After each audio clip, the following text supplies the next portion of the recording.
About a year and a half ago, I found myself in a major rut. I had always been involved in a lot of sports.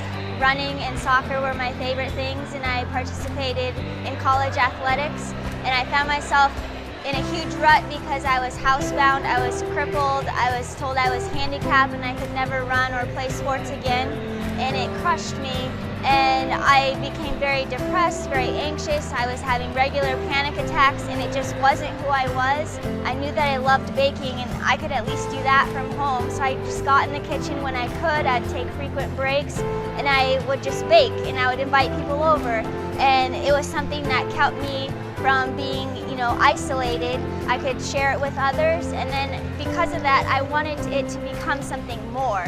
I did all the research and found out about cottage food operations, and it was perfect. You had to make labels, you had to just go through all the process, and it was something I could just sit there in my spare time while I'm stuck in bed, researching and developing, and I'm really proud to say that I finally, about a year ago, launched Baby D's Bakery.